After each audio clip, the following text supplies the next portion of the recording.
Welcome back. Before we go on to the next topic, I would like to show you a video that talks about conversion rate, why it is important. There are parts that talk about CPA, cost per acquisition. It's similar to how you acquire a booking from the OTA sites as well. So let's have a look. Hi, I'm Alex Cleanthus from Web Profits, and this is the first episode of Web Profits TV, where we talk about strategies that help you grow your business online. Before I get into it, let me just introduce myself quickly. I'm the Chief Strategist and Co-Founder at Web Profits. I am passionate about online marketing and helping companies to expand and to grow online, and I have a stutter. So if I get excited, please bear with me because this information is good and I get really excited when I do talk about online marketing and conversion strategies. I also have a headphone in my ear which helps with my speech and helps with my flow. So let's get into it. Today, I'll be talking about conversion rates, which forms the basis of any good online marketing strategy.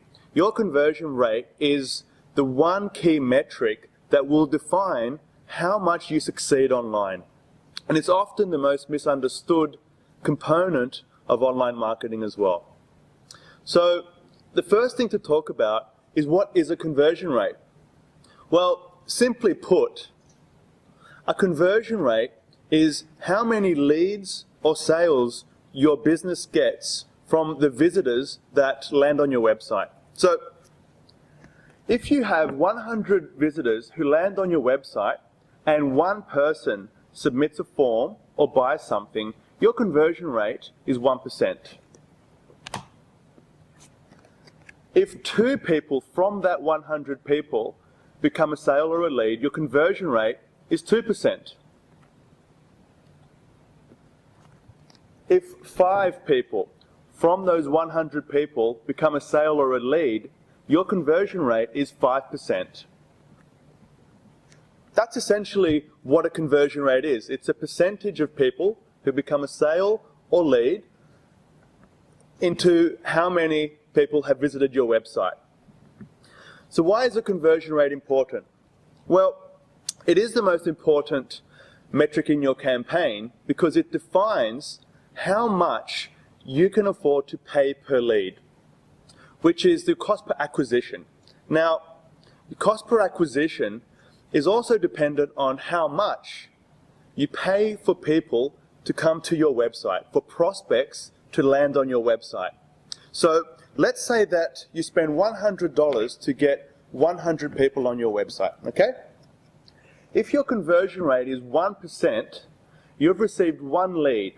So 1 lead from $100 cost results in a CPA, or a cost per acquisition, of $100 per lead. Now, if your conversion rate was 2%, your cost per acquisition is $50 per lead. So from the same amount of spend, you've actually received 2 leads instead of 1, and you've halved your cost per acquisition per lead. Now, if you can get your CPA to 5%, which is not too difficult, your cost per acquisition has now come down from $100 at 1% to $20 per lead at 5%.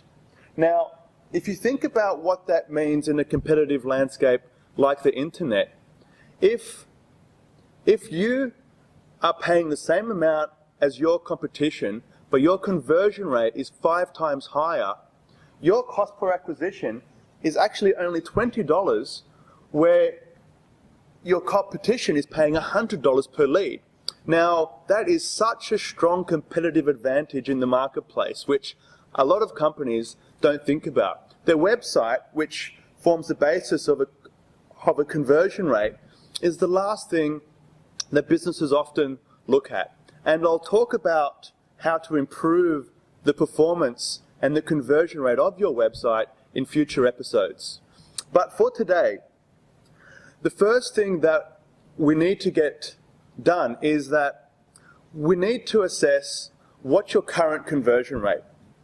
And there's essentially three things that you need to do to assess what your conversion rate is.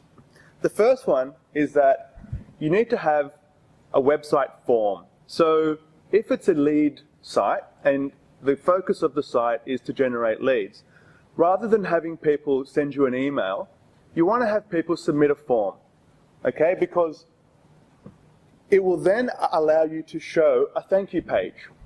And a thank you page is what you need to be able to see how many people are converting from your marketing efforts. With a form and a thank you page, you then set up an account with Google Analytics, and you may already have one there.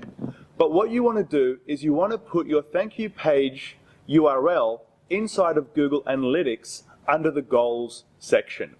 Now, if you are running an e-commerce site, you would put the thank you page that people go after they have completed their purchase inside of Google Analytics as well. That's essentially the basis of starting to understand what your current conversion rate is, because your conversion rates and what you measure inside of Google Analytics forms the basis of your continual improvement. And once we have defined the conversion rate of your website, we can start to see the conversion rate from different sources. So how your website converts with traffic that comes from search engine optimization versus social media versus pay-per-click. And we can start to see how to take the performance of your entire campaign online to the next level. But the first step is actually understanding how your website is converting currently. I hope you've enjoyed the first episode of Web Profits TV, and I look forward to bringing you the next episode in about a week's time.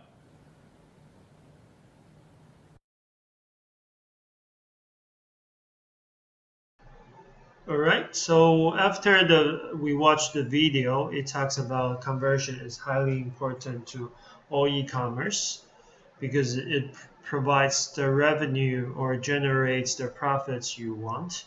So one thing to measure the sold order from the OTAs, it's conversion as well. Why conversion? Because as a market or as a supermarket that you go to, you want to make sure your best selling products are on the most outstanding, or say the clear spot for the customer or for the travelers to book to pick up with. So that's why we are emphasizing on the conversion rate, because it will help your sold orders, also as the exposures that we mentioned here.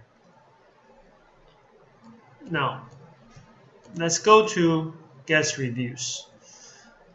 Guest review is sometimes quite easily forgotten from a hotel's perspective,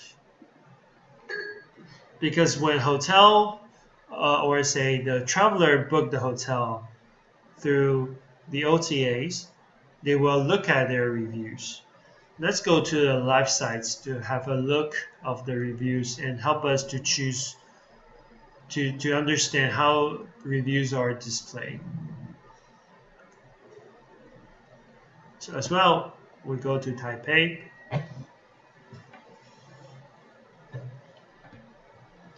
Right, then we are taking a look for the reviews. Okay, here says the guest rating are 9.2, which is really high. And there are 8.6 or 9.4. So say if we choose this one as an example, you can see these are the travelers, the purpose of this traveler, whether they're business, romance, or family. It helps you to distinguish this hotel provides what kind of services, or if they are suitable for certain needs. For romance, you can see many 10 points here. Then we can go down. The following English review were posted by hotel guests from other countries. So this is from US Rob. Says small boutique hotel was so very helpful and friendly staffing and excellent location for public transportation markets. Then we can check the other reviews from other guests from different countries. But these are easy to be understand or say to read. Because once guests check in, stay at your hotel, the next day the OTA will send an email to the guest who booked this hotel room with their email, and they will go on to their website and write a review about it. So this review goes to OTA, and there's a rating or there's a team about these reviews. They will check if the reviews are legit or these reviews are okay to post into their websites. If there are certain rules like mentioned non-truths or there is a for instance like crazy pictures like naked woman or something, they won't be able to post it. So once these reviews were monitored by this review team, they will post to live sites to help the next travelers to book this hotel. So you can see this will show up here. But this is auto-generated by OTAs. But what can hotel or supplier do? Here's the important things. Before guest checkout, what you can do is have them to leave a good reviews for your hotel. How to do it? Encourage them. Find ways to have them to write down reviews for you. Either on the site, like Google, you can leave reviews on Google about hotels, or when they check out, they go back home, when they receive the email via the OTAs like this is booking.com, or you can do a TripAdvisor. There are two channels, or say two platforms like Google and TripAdvisor has a little bit trick, or say cheap tricks that helps you not even the travelers stay at your hotel can leave good reviews. Google Map. So when you open Google Map,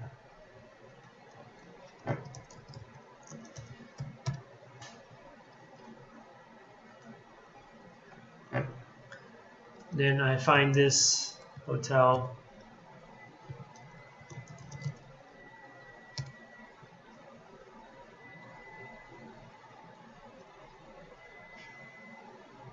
So I find this hotel right here. I can go and rate it.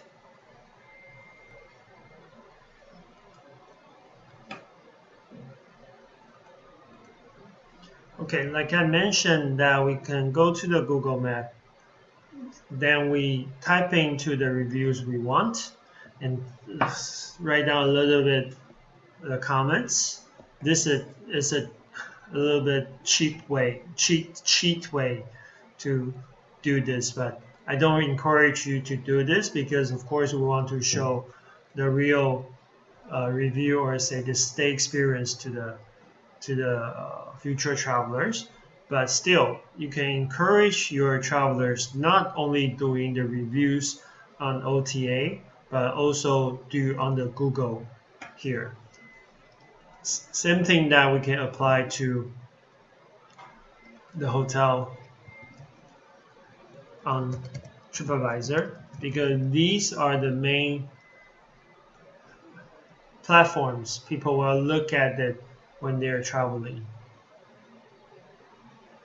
So from TripAdvisor, you can see your hotel's ranking, like for this hotel, ranking number 8 in this area of 65 hotels.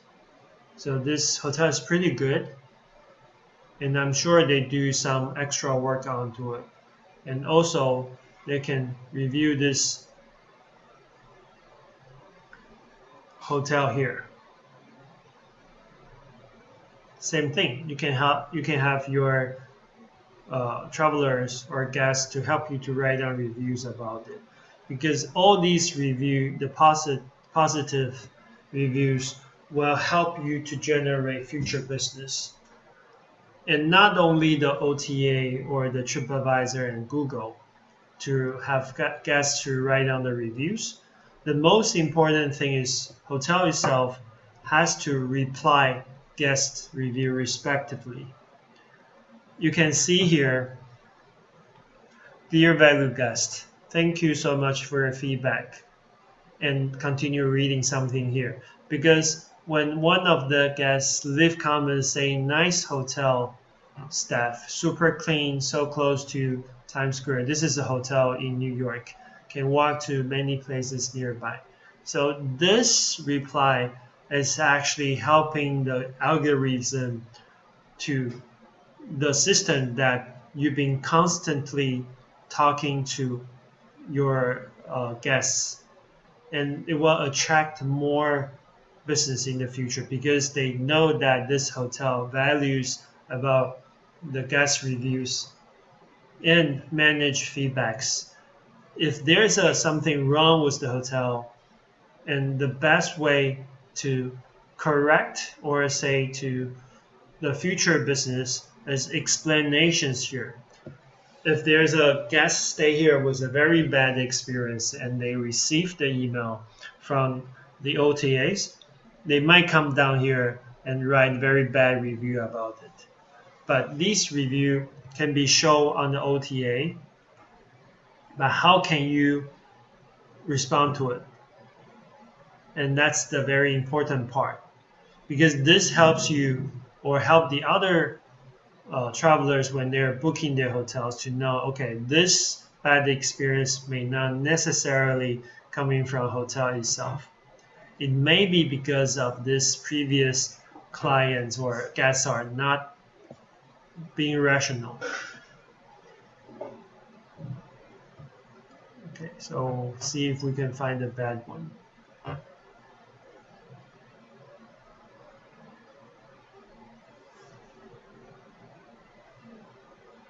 Okay, we can see here this one from Australia Traveler. It only leaves 4 points, which is like buttoned down. Impossible to black out the room so you cannot sleep in. Staff are not friendly and breakfast is not even worse than effort. Ending going to Starbucks. So if I'm a traveler, I'm looking for a place to stay. If I saw this review, it might let me to feel that this is not a hotel I want to stay at, and it will affect my conversion rate.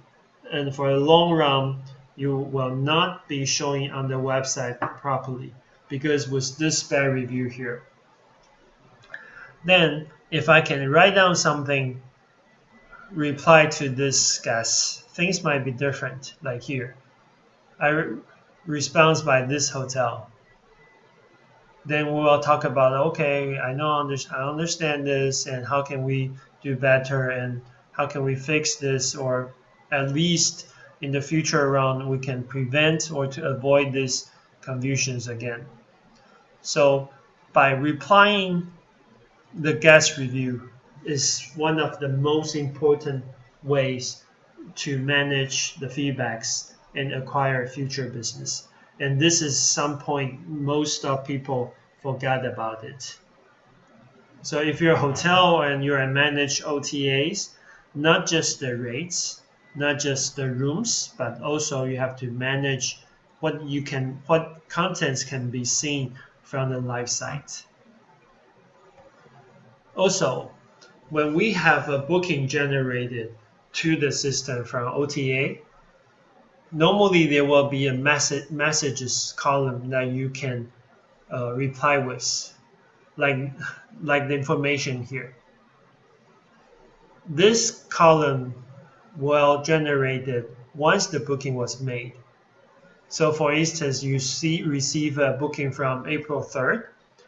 From that time, at the January 24th, the hotel can reply to the guest who is going to check in on April 3rd.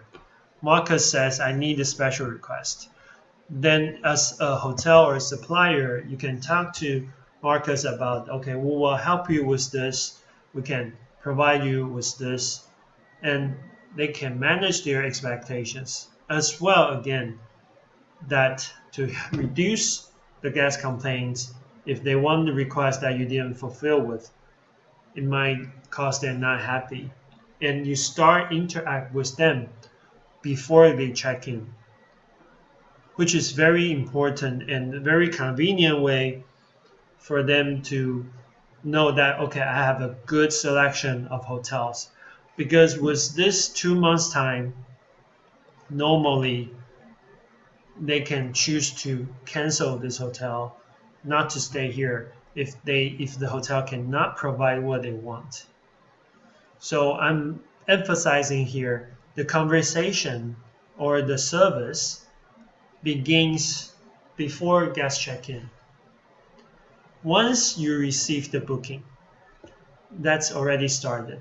But before they make the